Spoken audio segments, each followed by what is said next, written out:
So welcome to this week's episode of Thrive. I'm here actually today with Annie Scranton, who's the CEO of Pace PR in New York.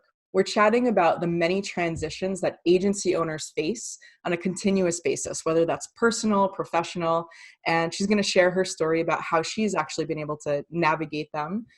These are some of my favorite conversations, real agency owners, real challenges, and just being really transparent about what those things are that people are facing, and then how we kind of come to resolve those and solve them. So Annie, it's great to see you again. Thank you so much for joining me on the show today. Thank you for having me. So first of all, congratulations on hitting your 10-year mark with the PR firm. That's amazing. Thank you. Thank you. So let's talk about this first, we'll call it the first transition of many with the agency, where you actually went on maternity leave, how you kind of navigated that, because that in and of itself is pretty challenging, right? Or could be. And then we'll maybe dive into some of the issues about growing and scaling the team as a new mom with a brand new baby at home. Yeah. So I would say that definitely having a baby was obviously like the biggest life change I've ever had, but it certainly in the context of my business, it was absolutely the biggest moment where I just kind of felt like even though I did tons of prep beforehand, I had just no idea like what it was going to be like and how things were going to kind of shake out. Right. How do you prepare for something like that, right? Well, a client gave me good advice. He said, write down every single thing you do every single day for like a week or two straight. And so I tried to do that so that way my two VPs would have a glimpse into like sort of what my day to day was like. And before going on maternity leave, I really was acting like the CEO, the president, the founder, the CFO. I was doing like all of those roles. And so, but I was very, very entrenched in like the day-to-day with the client stuff. And so what I figured and what became true was that once I came back, I was not going to be able to be as entrenched in the day-to-day client work. And so that was something I had to kind of relinquish in terms of like, control, which isn't easy, I don't think, if you're a founder of an agency or a company. Right. We tend to all be a little type A. Exactly.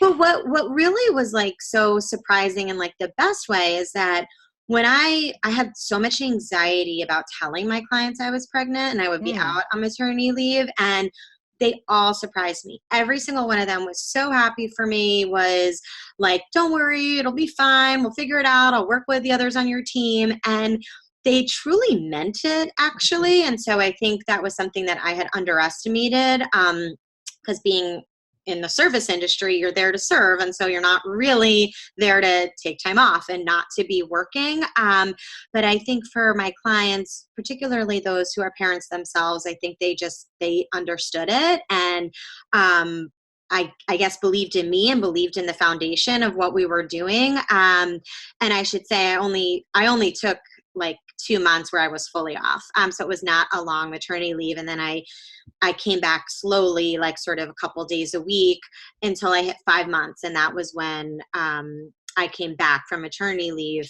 sort of right after the holidays. So my experience was that the first few months after maternity leave or after I had my daughter actually went really, really well because I was still working right up until the day I gave birth.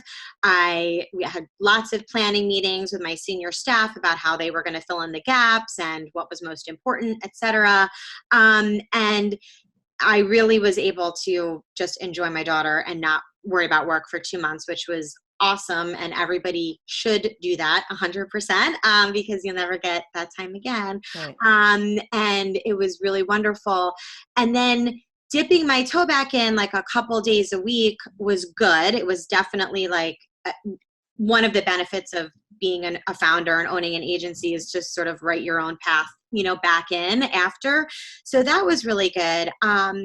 But then going back full time was really hard. And it was hard, I think, because I felt really lost, like in terms of what my role was now at the company, because it had been running really smoothly, like Right. while I was gone. And so I came back and I was kind of like, all right, what am I doing here? Like what's my purpose? And then I realized what it was that the one component that I hadn't been doing and that nobody else was really doing was keeping up the new business relationships. And, like getting new business is not really a skill you can teach somebody. It's just sort of, I think, innate and probably something that all owners or agency founders are good at. That's why we started our own agencies, because we had a pipeline into potential clients. Right. And so I realized that when I was sort of reviewing like the Q1 numbers after I had just come back,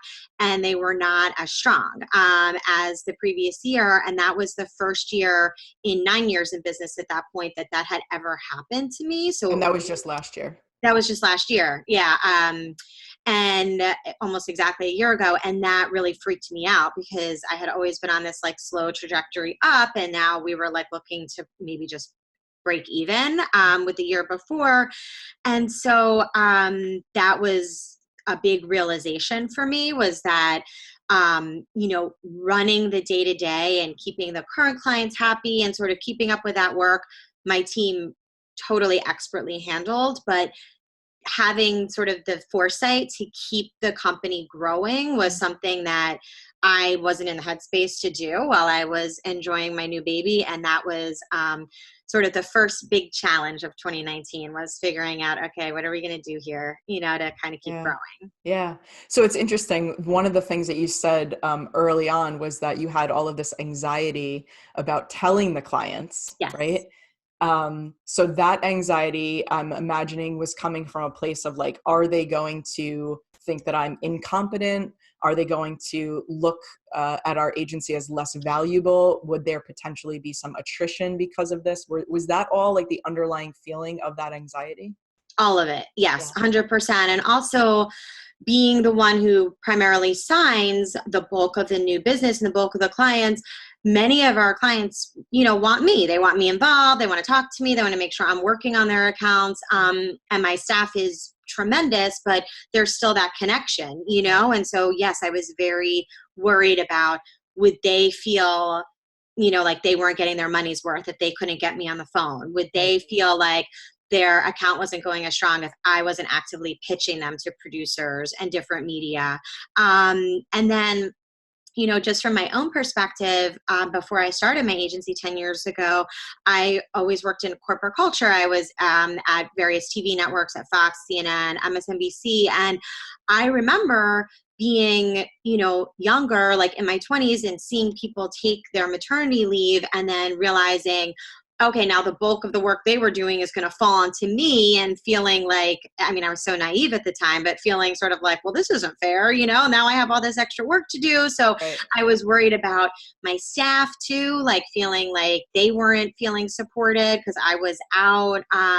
So yeah, it was a lot. It was a lot of anxiety. But one of my clients, actually, who I had a conversation with about it, really like put my fears at ease. And he said, Annie, like, people are going to be happy for you. You work really hard. Like, you have the right connections. You're doing things the right way. Like, Right. people will support you. And I did find that to be true. Yeah. So all of the potential, like that story or that narrative that you created, that this was going to be devastating for the clients and it was going to impact the employees, like none of that was actually true. It was all just coming up out of this fear of like, ooh, if I'm not involved, like everything's going to go and fall by the wayside. Right? Totally. And like my ego was a little bruised because I was like, oh, like, okay, everything's going fine. I wasn't even needed here, for the past few months. And Right. I say that jokingly, but there was a little bit of that, Yeah. real feeling Yeah. in there. Like it was an adjustment, like for sure. But that, my mom always says to me, she's like, whatever you're worried about, it's not going to be that thing that Right. happens to you. It's going to be something else, Right. that you Or weren't nothing. or nothing. Right. Exactly. Like, but I'm a worrier. And so I'm always think something's going to happen. But for me, it was not the operational side or the client side or even the staff side. It was really just continuing the growth of the business was what, I mean, I didn't have the foresight. I don't know if I even could have, Yeah. for that being the one thing that I needed to pay attention to. Yeah. But that's also really self-aware that you said, yeah, my ego was a little bruised. Like I used to have, sort of control over almost every nuance of this Yes. business. Right. And Yes. so hand in clients, leading the team, developing culture, new business, like all of these things. And so when you step back in and everything's sort of running, aside from new business, but everything else is sort of running smoothly without you, you're like, wait, now you said I felt lost. There's also like, for me, what the natural extension to that is there's a little bit of loneliness and there's a little bit of question about purpose, which you mentioned. So it's like, how did you get over that? How did you transition back in and sort of redefine what your purpose was, and then get over that challenge of not necessarily prior to that only focusing on new business, and now you're in this place where that's what the agency needs and that's what your primary focus? Like, how did you manage that transition? I mean, to be honest with you, I'm still managing it, and it's been a That's year. honest. Honestly, sometimes I'll have conversations with my husband, so I'll be like, I don't know what I'm doing. Like, am I supposed to be doing right now? But when I came back from maternity leave, it was even harder because I was getting used to not seeing my daughter from 9 to 5 every day. Right. I was nursing at the time, so I was pumping in the office, forget it. Like that was a whole other like challenge. And so, Yeah. it was hard because I was feeling sort of like I was failing at home, failing in the office. And it wasn't easy. What did I do to get over it?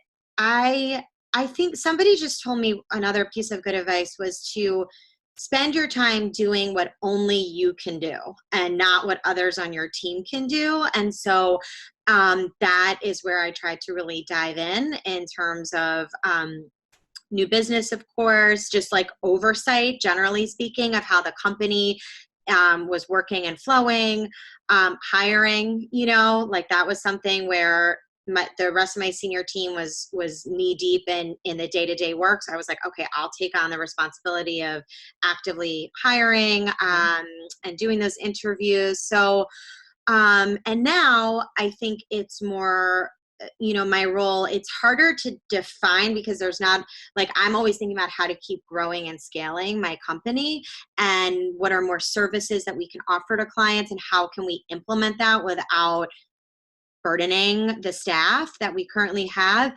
And it's hard because like before I had Rose, my daughter, like every day I feel like I could do like a checklist of like every single thing I needed to do and I got it done and here's how I made the clients happy. Like now when you say, okay, I'm working on how to scale the business, like I don't know, it's more like nebulous. It's more like, I need to just spend time thinking and, talking to people and whatever. Right. And it kind of comes in more of like an abstract way, Right. that things Right. come together. And it is still really hard because I'm very type A. And so my brain doesn't work like that. Right. So I don't know. I'm just trying to like lean into it as much as possible. Like if my email isn't crazy busy, then I'll go on like Fast Company or Inc. or Entrepreneur and like read an article that I think I could benefit from, whereas like before I feel like I literally didn't have like Didn't have that 5 minutes time. in my day to do that. Right, right. I recently heard somebody say, if you replace your task list with a to solve list and take, let's say you had 10 things each day on your task list, and now your to solve list becomes like much more strategic, becomes much more high level. That to solve list maybe should have like 4 things on it for the entire week. Hmm. And I thought that was a really interesting way to sort of reframe exactly what you're talking about. I am going to try that because that is a good one. Sometimes that's all it takes is just like switching the way A you think reset. about things. Yeah, yeah.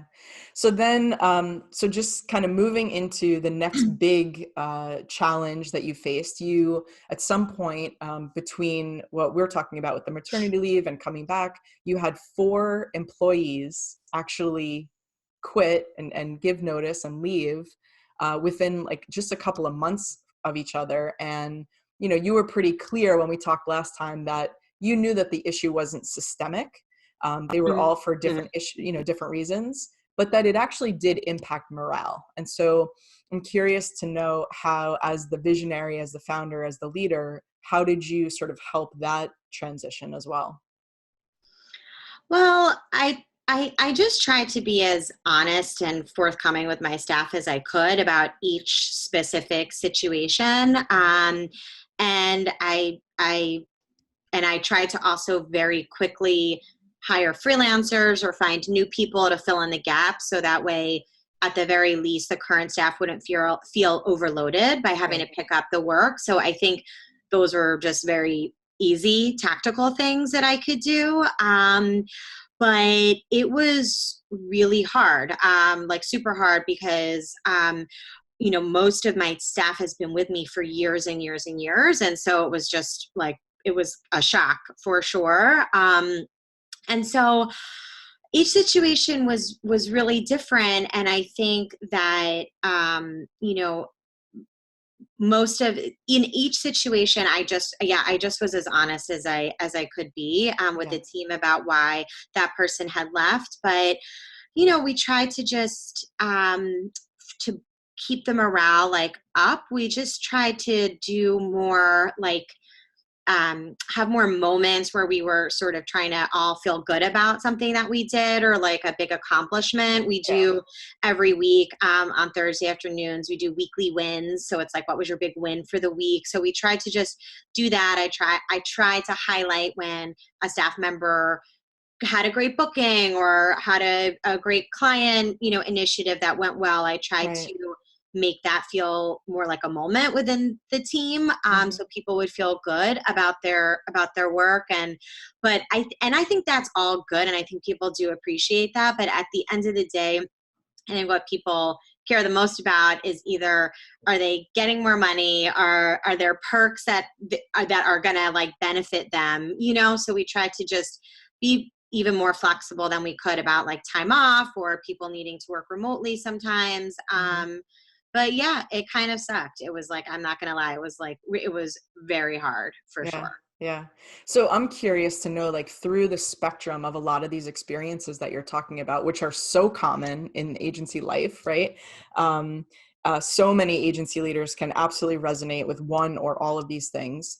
I'm curious to know, like, how would you describe your own mindset as you were going through those? Like, were you really freaking out? Were you able to compartmentalize? Were you able to just kind of just be authentic? Like, what was your mindset? What was going through your mind, to kind of help you get through it all? Um, I feel like I went through different phases, and like different phases almost within each day, like at home with my husband or talking to my mom on the phone, I'd be like freaking out, crying. I mean, not like I was doing this all the time, but I definitely had Right. my moments, Yeah.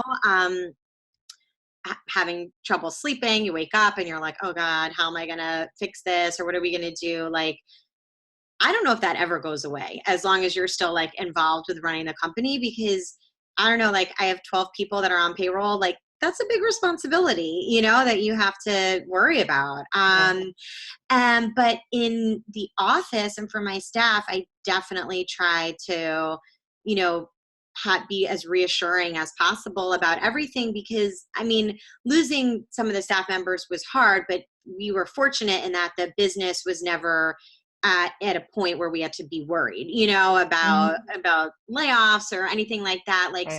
so that was good. But I think we all have some level of imposter syndrome, and I definitely felt like I knew it was a learning experience for me, but it was hard to feel confident that I was going to see myself to the other side of it. Yeah. So I just, I don't know. What did I do? I worked really hard. I tried to just like put myself out there to get more biz and to meet new people we could hire. But then I also just tried to take advantage of like where I was at in my own life and my own career, and this summer, I realized in New York, it feels like nobody even works in the summer, but especially in August. And so my daughter was turning 1, and, I had a lot of clients who were away, and it was just sort of slow. And I took a lot of time off, like in that month, just to be with her. I mean, I'm always on my phone, accessible or whatever for work, but I tried to just not freak out that like things were slow. And I tried to just be like, okay, let me enjoy this time. And I'm so glad I did that, because literally the day after Labor Day, I feel like, oh my God, everybody just woke up, everybody's back. Like it's Right. crazy. And Right. things started to really pick up then. Right. So it sounds like you're saying, like, with the team, you were really transparent, you were very reassuring to them. But did you also feel like you had this like innate sense of like, I don't know, maybe from an intuitive standpoint or just like a deep knowing that everything was going to be fine? You just couldn't necessarily see how in that moment. Would you say that you had that or not necessarily? I mean, yes, I think I did, because I was, already 9 years in business. And so I'm like, okay, what are the chances that then after 9 very successful years, all of a sudden it's all going to come crumbling down? So I was like, okay, that's probably not going to happen. And I tried to remember pieces of advice that people gave me. Like an executive once told me, like, you can't expect every single year to grow and grow and grow. You have Right. to have some flat years. You have to have some years you're down. There's just Right. no business that just goes completely up every single year for forever. Right. Um, so I feel like I did have that knowing, but if I also didn't have the anxiety and the nerves and the drive within me to like want to make sure 100% that that was going to be the case, then I think that's how I balanced it, Mhm. Mhm. No, as that's best as great. I could. That's great. So it was definitely like an intuitive or deep innate knowing that everything was going to be fine, but also an action, like action steps or actionable things that you did to realize, like, I can't just sit back and be like, yeah, everything's going to be fine. I know it'll be fine without me having to do something. It's like a little bit of both in terms of that dichotomy. 100%. Like Yeah. somebody said to me, like after I had a baby, like, oh, are you even gonna go back to work? You should just like relax and let Rose and Megan run the company and whatever. And I was like, no, like that. Not. I mean, like I could, but if again, like I think as a founder, if you want to keep it moving and keep going to the next level, only you until you're ready to completely check out. You know what I mean? Like there was no like half in or out for Right. me. You weren't ready at that point to make yourself optional in the business. You No, wanted to remain as, whether it was from an oversight perspective, in addition to doing business development, whatever it was, but that was what you wanted, right? Like that's what was fulfilling to you in that moment. That may change in 5 years, but in that moment and right now, that's where you're at. yeah, I think too, like for people who are moms or dads, like continuing to have that other purpose is so important, at least for me, like just because Rose gives me so much purpose. But if I didn't have something that I was day in and day out working for myself, I do not think I would be as good of a parent or as, patient or as just happy. So yes, I think absolutely, like, and also just tactically for the business, yeah, I think we still needed to have someone like myself, sort of driving things from a higher perspective. Right, right. Yeah, it's such a great conversation, and I really appreciate your, complete transparency and honesty and like sharing the story, because a lot of people aren't really willing to be that vulnerable, I guess we could call it, to say, yeah, these are the things that I've gone through, and this is how I've come out of it, or I solved it, or I'm like literally in the process of solving it. So I do appreciate that, really. I guess my last question is really for some of the agency owners who are dealing with one or more of these things, literally right now as they're watching or listening to this. What's the best piece of advice? It sounds like you often like, will ask other people for help and assistance and advice, which is amazing. Because we don't know everything ourselves. That's why we surround ourselves with amazing people. But what's the thing that you would actually advise other people who are going through this, what would be your number one, like, best piece of advice? Um, Therapy or a business coach, like for sure. I have a great therapist who has a lot of business experience too. So we talk a lot in there about, all the stuff we just talked about. So I think having an outlet of some kind for your business stuff is so important. And whether that's a mentor or a therapist or a business coach or whatever. So I would say definitely that. I think, I did for a long time just keep a list, not every day, but as much as I could, of things that made me feel happy about the business and about the job, like to kind of keep practicing that gratitude part of it, because it's so easy, especially as an owner, but especially your founder, but especially when you're going through one of these issues or another big issue, to like Right. just feel totally like burdened and just overwhelmed. And my mom would always say, like, but you love this, like, well, like what, I and don't love every part of it. but it's like remembering why you're doing it, Yeah. and trying to just not feel like in every single moment I'm rushing to do the next thing or whatever, and to like enjoy it a little bit. Yeah. Would definitely be part of it. And then I think too, just like being as kind or easy on yourself as you can, because it's if you're running a successful agency and you have for years, and then you have a blip in the road, like chances are high you're going to be able to get through it. But just remembering to be good to yourself through that process is not easy, but probably would be helpful. Yeah, that's amazing. I literally couldn't have scripted a better answer to that question. So thank you so much. I really, really appreciate you joining me on the show today. Best of luck and all the success in the world. This episode has been brought to you by Workamajig, the #1 creative agency management software.